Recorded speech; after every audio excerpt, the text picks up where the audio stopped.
Good afternoon. It's Monday, the 8th of May 2017, just after 1 o'clock. Welcome to UK Column News. I'm your host, Brian Gerrish. With me in studio, Mike Robinson. Well, a lovely sunny day here in Plymouth. Wall-to-wall blue sky, sunshine, just a little bit chilly. We'll leave it there. Where are we going to start? Theresa May has been under great pressure because she's been difficult to track down during the election campaign.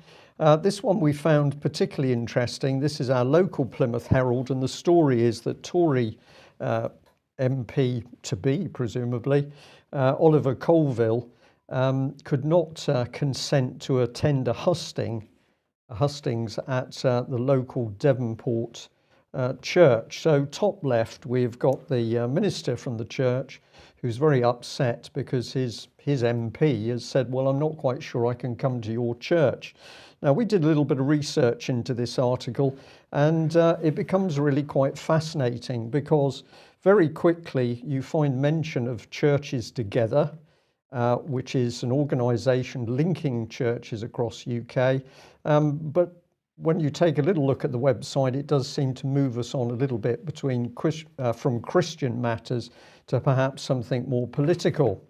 We can then move across to this one, which is Christians in Politics, and very quickly we can go to this one, which is Christians in Westminster. And what's the connection with these? Well, it's this gentleman, my personal MP, Gary Streeter, who is chairing in these two organisations. And if we follow those through, then we find this organisation connected, Christians on the left, and we can also go across to another organisation, Religious Liberty.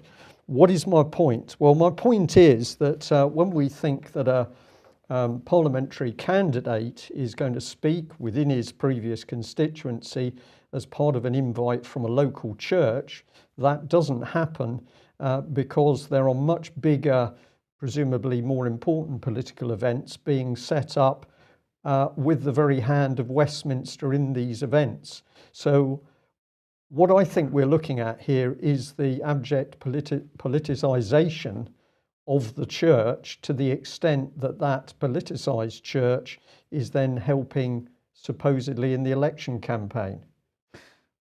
If we go back to 2010 when you stood, Brian, there was a hustings held in the Methodist Church in Plymouth, which was utterly controlled by the mainstream parties, it seemed to me, because of course independent candidates were not allowed to speak.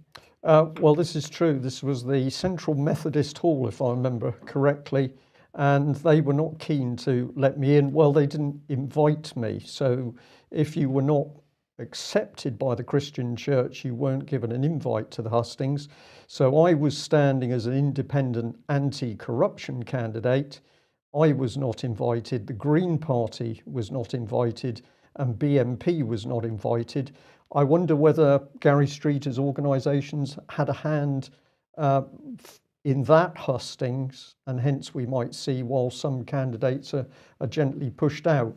But this is one of the key things that we're starting to see as we dig deeper in this election, is what looks like a bona fide organisation. Dig a little deeper and you're not finding connections back into the Conservative Party. We wonder whether we're going to see this in other areas, maybe in education, NHS, possibly even defence. But before we leave this particular element of the news, just have a look at this one. Here's Christians on the left, election 2017. This is more political, Mike, than it seems to me anything to do with a Christian viewpoint. But I was quite taken by this element on their website, which says that if you love your country, you should pay your tax. Hashtag patriots pay tax. Yeah. Right. So the story is here that as Christians on the left, we believe in a society to which all contribute and which cares for its citizens. And when implemented fairly, taxation should not be seen as a burden. So they say pay your taxes. So presumably they're saying that taxation is fair. And it doesn't matter how many atrocities are perpetrated by your government, keep funding it.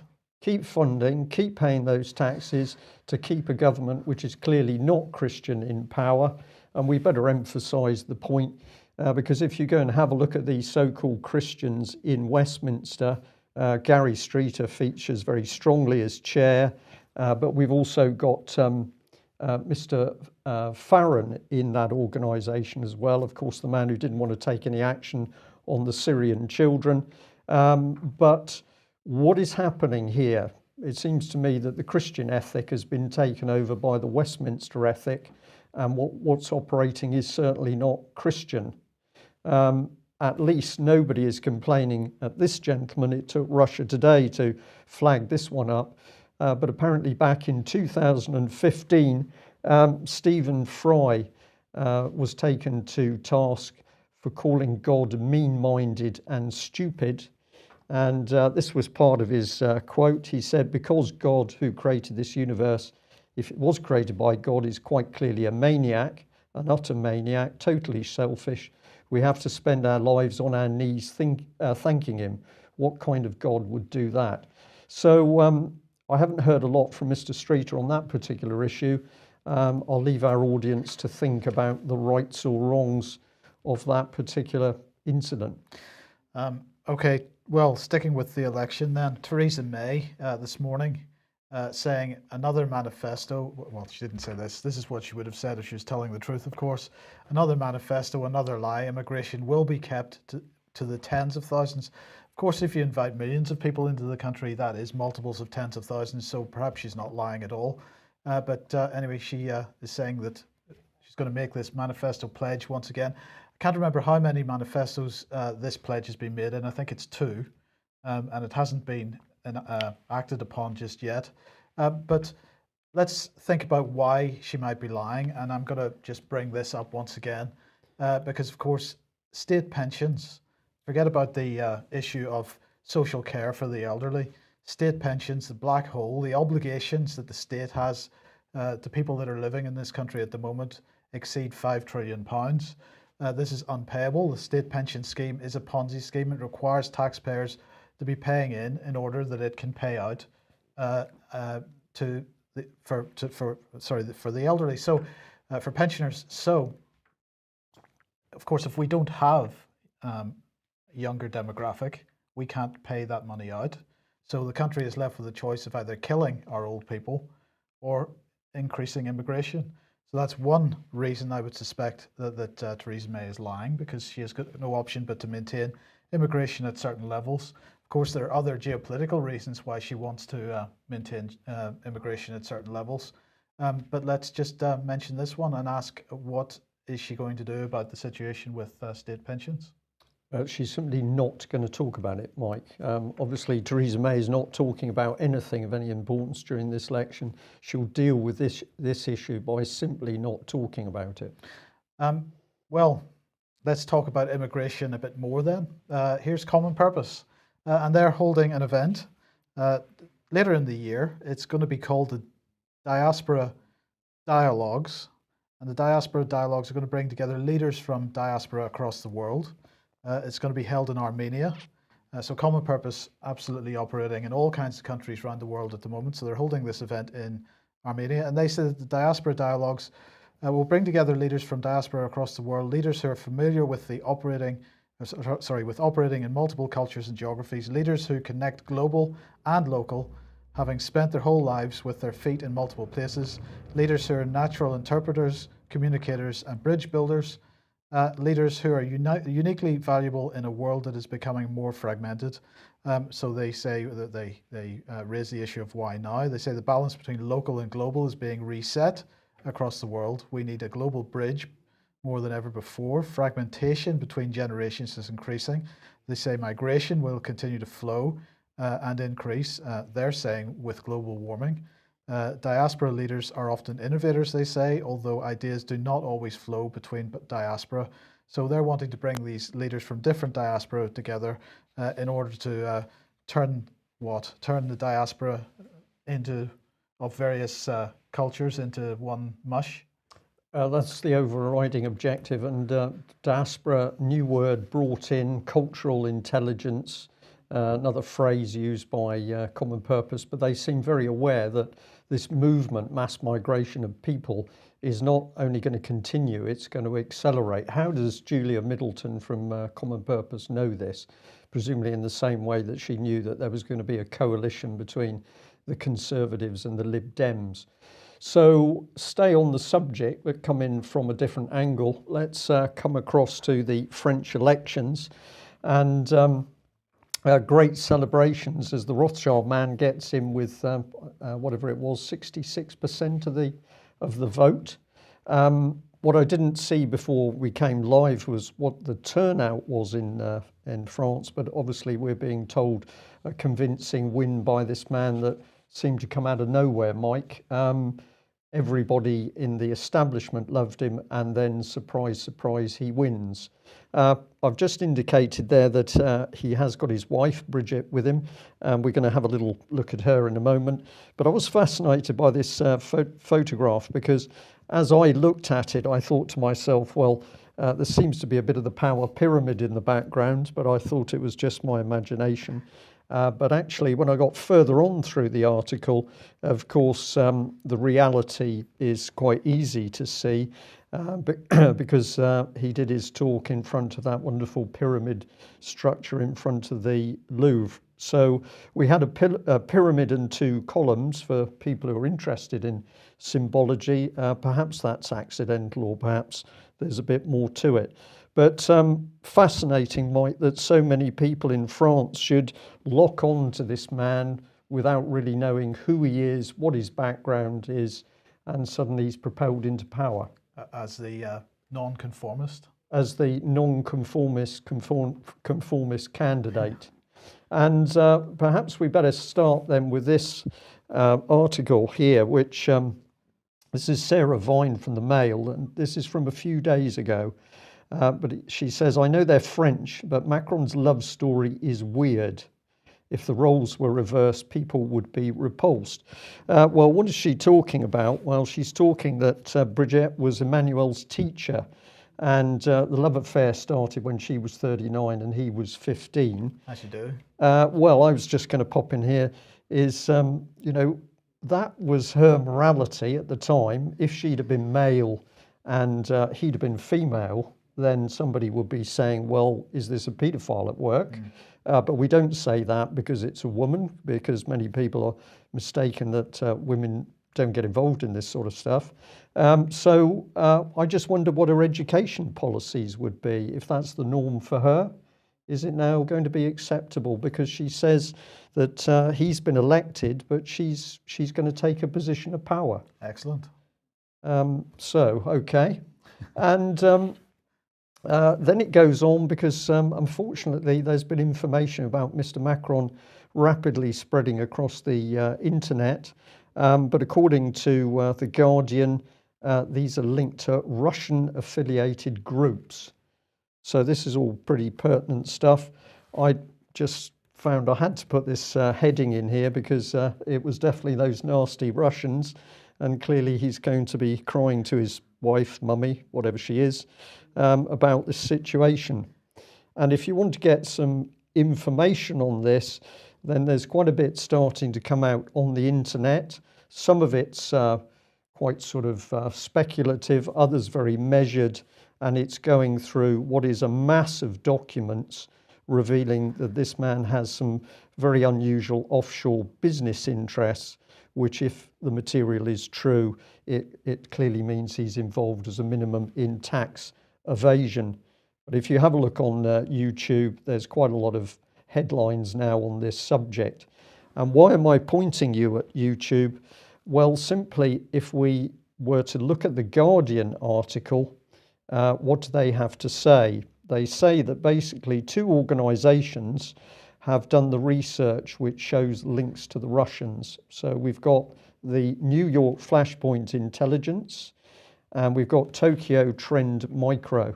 So clearly these are not GCHQ and government intelligence centres.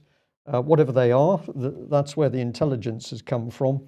And they blame Fancy Bear, they blame Advanced Persistent Threat 28, and Pawn Storm, and they say that these are linked to Russian GRU. Okay. So the evidence is quite clearly there on screen, or not.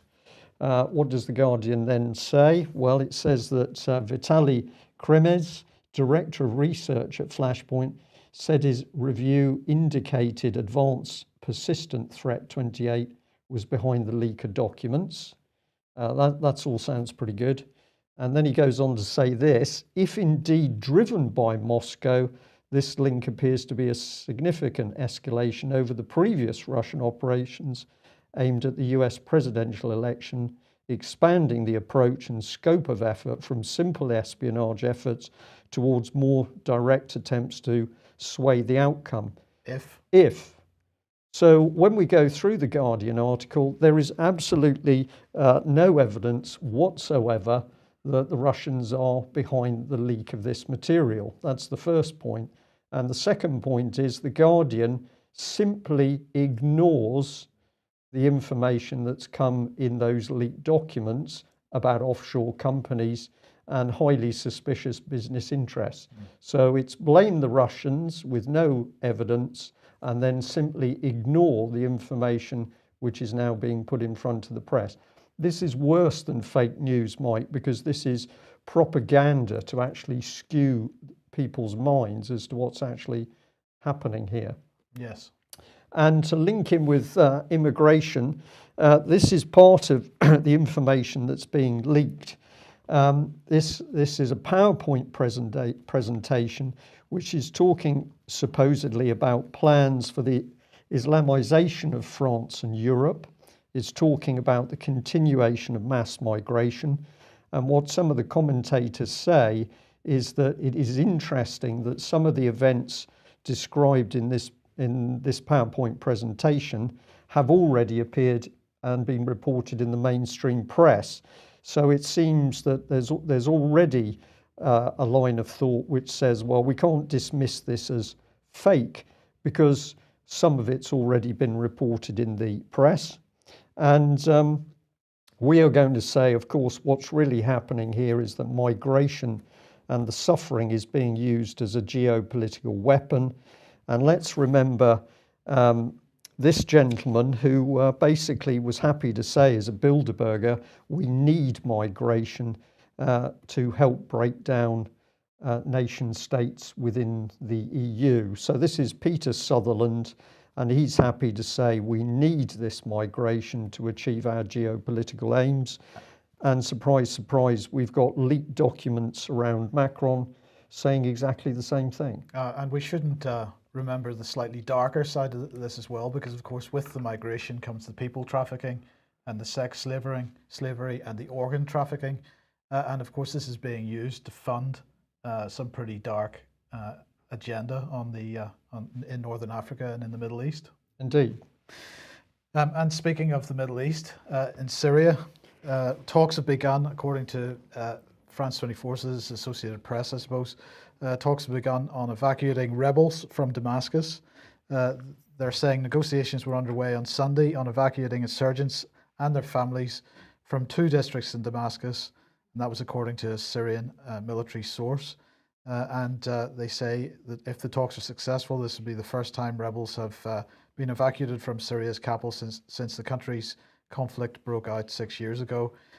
And of course, this is related to the de-escalation zones and so on, although Damascus is not actually included in any of the so-called de-escalation zones that have been shown so far.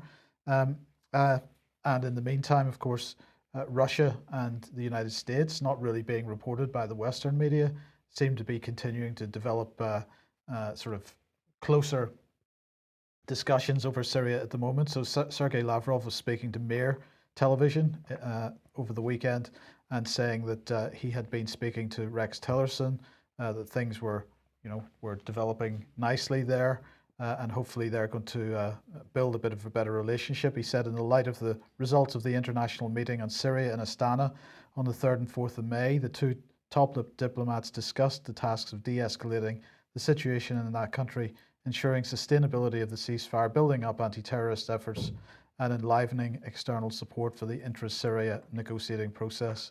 Well, then he went on to talk about NATO, and he said that NATO became bitter that its project aimed at bringing the entirety of Ukraine into its sphere of influence, making Ukraine part of the North Atlantic Alliance, and causing Crimea, and using Crimea to encircle Russia, fell through. So they were bitter about that, and that's why relationships between Russia and NATO have collapsed to a low.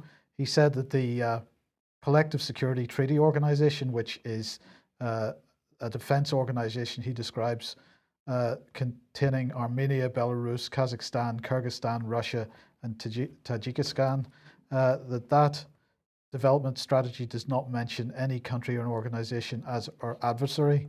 So they're not criticizing NATO in terms of calling them an enemy or an adversary.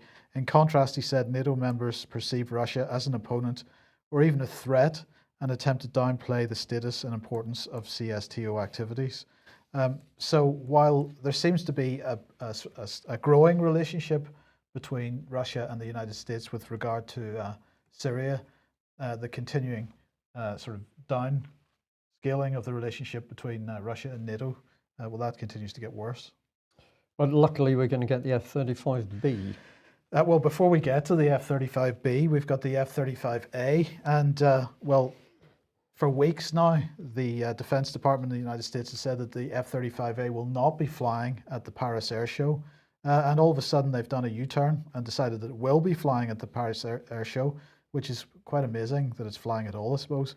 But anyway, they say that, well, it's going to take place following its first ever training deployment in Europe this April. So they're quite confident that it can be shown at Paris quite successfully. The F-35A strengthens partnerships and improves regional stability, they said. We welcome the opportunity to further demonstrate the revolutionary capabilities of this aircraft. Good. Yes. Okay. And well, let's get on to the F-35B, because Italy has just rolled its first F-35B from its plant in Cameri. This is the first one, and apparently the second one is going to be built in about a year. So it's going to take them a year to build the second one. Well, then they will have two. That's a 100% increase, which is yes. That's a powerful force. Absolutely. So this has been built in Italy, okay, and now that it's been rolled out of the hangar, it's going to be handed over to the Italian Air Force, who are going to do some what they're describing as confidence flights, and following that, it's going to be flown across the United States to Maryland for certification and crew training early in 2018. So now, as I understand it, was PricewaterhouseCoopers that decided that this was a cost-effective way to produce these aircraft. Yeah. But it doesn't seem like a terribly cost-effective way if you have to build them in Italy and then fly them over to the United States uncertified in order for them to be certified. This is geopolitical engineering on reheat, to use a bit of a pun. The objective is to do with the political machinations around the procurement and design of these military systems. So this is locking states together around a project. What's produced at the end can be of any standard. And of course, originally we had the multi-role combat aircraft where everybody in Europe put a little bit in, and what came out was just a very poor compromise. So something similar going on here, Mike, I think, at the end of the day. We better just give credit to the person in our chat room that said, well, remember that an F-35 can't actually get from A to B. Yeah, well, that's true. But just to finish this off then, of course, Britain getting its F-35Bs from the United States. The F-35Bs that are going to be built by Italy will go to the Italian Air Force and also to the Dutch Air Force. And since the Dutch Air Force is rapidly being rolled into the German Air Force, I guess that's eventually where they'll end up. And then we end up with that as the standard aircraft across Europe, and effectively the American defence industry controls the European defence industry. Well, let's bring in Europe and the European banks. And thank you very much to the person who sent this through to us. A nice little advert and a recent article for the European Bank. So it says, EBRD, European Bank of Reconstruction and Development, EU and TBC Bank to help Georgian companies grasp new trade opportunities. And what a wonderful article this is, because of course this is about these nice banks giving money to businesses to help small businesses grow and therefore nation states to grow. So this is some of the detail. It says the European Bank for Reconstruction and Development and the European Union are expanding their joint programme with TBC Bank to support the development of small and medium-sized enterprises in Georgia by adopting EU standards to make them more competitive on international markets, thus allowing them to benefit from the opportunities offered by the deep and comprehensive free trade areas between Georgia and the EU. Well, of course, what's really happening here is that EU policy is being driven into Georgia with the money, take the money, and along comes all the rest of the European Union political ideology. We did just pick up this bit because it refers in the article to the Early Transition Countries Fund, which it says is supported by Canada, Finland, Germany, Ireland, Japan, Korea, Luxembourg, Netherlands, Norway, Spain, and right at the end, the United Kingdom. So here we are, an up-to-date article by the European Bank, clearly indicating there is no such thing as Brexit, in my opinion. But the other part of this, of course, is is bringing Georgia closer to the European Union, just like Ukraine, puts pressure on Russia. Indeed. So if I can just add that one on screen, we'll bring in the caption, which is the EU iron geopolitical fist in the velvet banking glove. Absolutely right. House prices in the UK are on their way down, it seems. This is at least according to Halifax. They're saying that they've fallen to the lowest rate for 4 years. Martin Ellis from the Halifax said housing demand appears to have been curbed in recent months due to deterioration in housing affordability, driven by the sustained period of rapid house price growth in 2014-2016. Signs of decline in the pace of job creation and the beginnings of a squeeze on households' finances as a result of increasing inflation may also constrain the demand for homes. I was just surprised that they weren't blaming Brexit for this, but there Russians, you go. The Russians, or probably. the Russians, yeah. But good news, because Andy Burnham has been made the mayor of Greater Manchester, which is fantastic, isn't it? Well, I'm not really going to comment too much on it, other than to say that this is what he had said in Prospect magazine in December, because, of course, him becoming a mayor of Greater Manchester, along with the other city mayors and regional mayors, is part of the devolution process. And what he said in December 2016, was that devolution presents such a potent opportunity for Labour, not just to unite and renew, but much more importantly, to change fundamentally the governance of our country and make it more equal. And this is the point that we have been trying to make for several years now at the UK column. The governance of this country is being changed. They're not telling us what it's being changed into, but the UK column is trying to inform people about what it's being changed into. And what it's being changed into is not the best place to go. So please get on the UK column website, have a look at the Global Parliament of Mayors and the Abolition of the Electorate, have a look at that article. Also have a look at the Shared Societies Project article and the other couple of fairness articles that go alongside that. But you need to understand what this devolution agenda in Britain is all about. It is about changing the way that we are governed, the governance of this country. And it's if you think that things are bad under the so-called representative system that we have at the minute, just wait until they have fully implemented this participatory system that we've been warning about for so long. Big society. And it's absolutely big society, Mike, and people think that Cameron's gone, so big society has stopped. On the contrary, Theresa May is now driving it forward with a vengeance, and Theresa May, with a greatly enhanced majority, represents, I think, one of the most dangerous prime ministers and dangerous periods in British history, as she utterly destroys the nation state. Now, let's have a look at the fake news and censorship agenda. And this is a story from India that I wanted to highlight, because what happened here was that one person produced a photoshopped image of Prime Minister Modi. It was a satirical thing. It was designed to make a political statement about Modi. And a day after he had posted this to social media, he was arrested. And the local administration issued an order restricting people from posting what they described as misleading information or rumor on social media groups. And not only that, they have said that anybody running a group on social media, from now on, it would be a requirement that they know everybody that's in their group personally, and they would be held to account for everything that's posted on a social media group. Probably best to know everybody personally, because in case somebody posts something that the state doesn't like too much, because it will be the owner of the group that's held responsible for anything that's posted on the group. So India really cracking down on commentary, political commentary, and this takes the whole fake news thing to a slightly different level. And I do wonder how long it's going to be before we start seeing this type of thing in this country.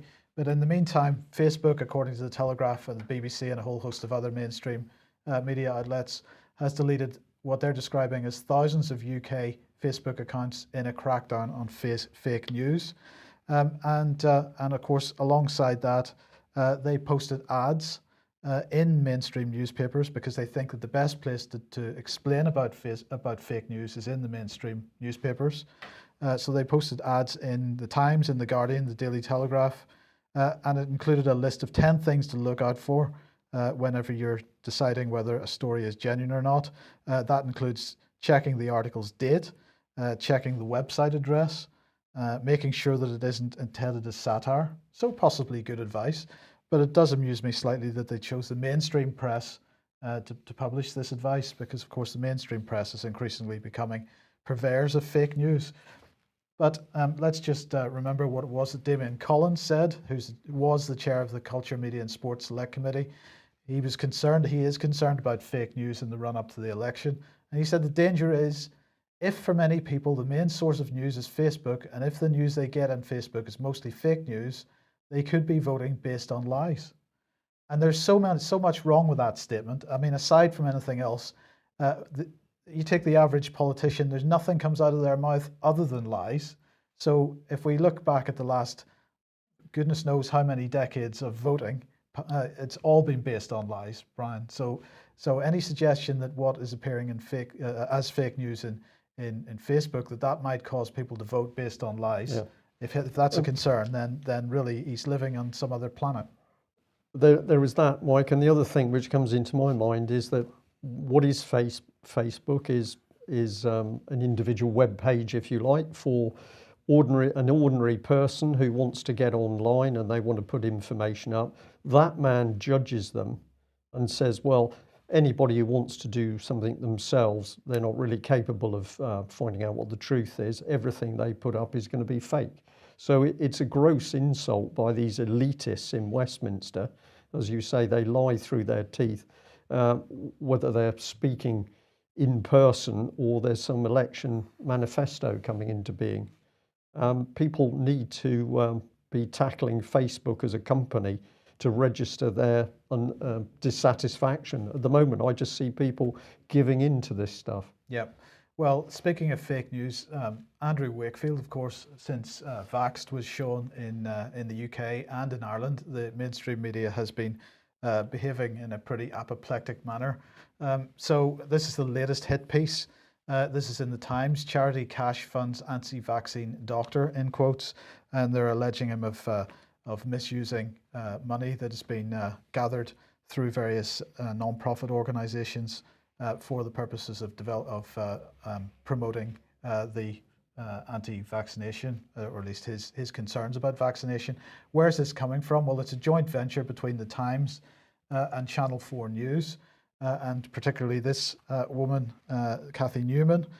So this is on tonight on Channel 4 Dispatches, and it's called Trump, the Doctor and the Vaccine Scandal. Cathy Newman, that says, reveals the role played by the disgraced British doctor Andrew Wakefield, who was struck off by the GMC 7 years ago in Donald Trump's administration. She asks whether the president's opinions on autism have been shaped by Wakefield's views on the topic. Now, of course, this is the same Cathy Newman who has worked so hard to promote fake news stories about Aleppo, and particularly to promote the white helmets and the and Al-Qaeda terrorists when Eastern Aleppo was under the control of Al-Qaeda terrorists. So we're going to show an episode of the UK Column News on the live stream immediately after this programme, where you and I and Vanessa Beeley discussed this issue of Channel 4 News and their promotion of the fake news agenda, and particularly in Syria.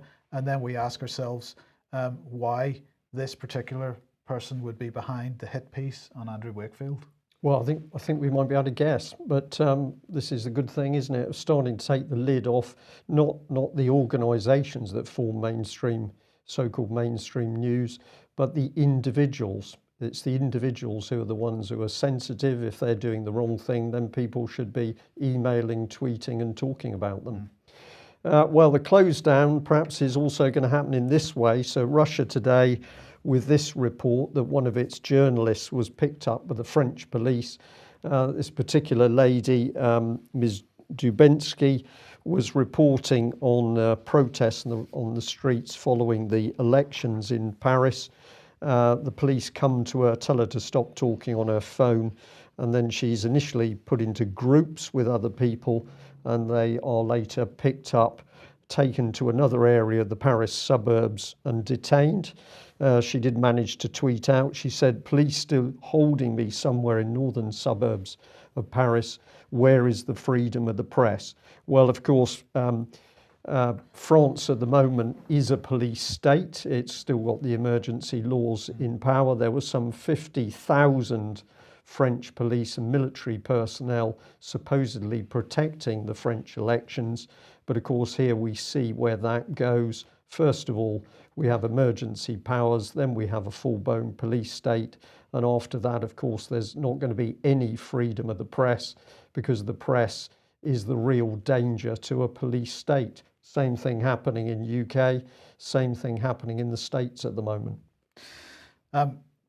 BBC was tweeting a little video clip out this morning with the caption, "Could you answer these maths questions? Primary school children in England are currently sitting their SATs exams." Now, it has to be said that I'm aware that in Plymouth, at least, the standards are pretty low, and not, the percentage of children that are even going to reach the national standard, the sort of standard set by government, is very low.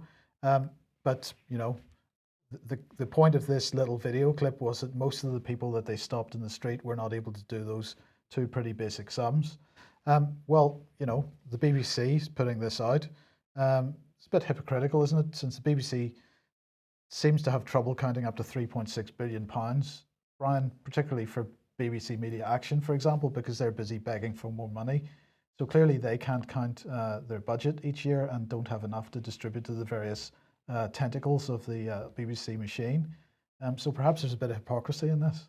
Quite a lot of hypocrisy. And on the subject of the BBC, we continue to watch BBC Reality Check. And really, if you go and have a look and see what the BBC is doing here, all they are doing is reworking the political line. So this is nothing about checking information that's coming onto the internet. This is simply about taking a government policy, maybe fiddling with the figures one way or another, but the basic policy is then pushed through. So BBC Reality Check, it's a BBC political propaganda machine, and I'm just going to label it fake news as well, because we can't rely on this for any worthwhile thing. We'll end today on important overseas news, and I'm not really smiling, but this is what the Daily Mail thinks that we should know about, is that in Melbourne, Australia, they've got street artists covering themselves in paint and pressing their nude bodies against brick walls in a very revealing street art exhibition. I looked at this article and I thought, is this really the state that Great Britain has got to now, where the Daily Mail can push this forward as if it is international news? Yes. We can look at it, we can laugh, we can snigger, we can do all those sorts of things. But really what this is telling us is that if we accept this, then I think we deserve everything we're going to get with Theresa May running the country as Prime Minister. Don't know whether I could be more explicit than that. No. Okay, that brings us to the end of our news today. I'd like to say thank you very much to people who've been making donations to the UK column, and also people who've been donating to the British Constitution Group. Thank you very much to those people that have done a recurring payment for the British Constitution Group. That's what was promised at the Nottingham Moot, and we're delighted to now see those donations coming on stream. There's a lot of work to be done.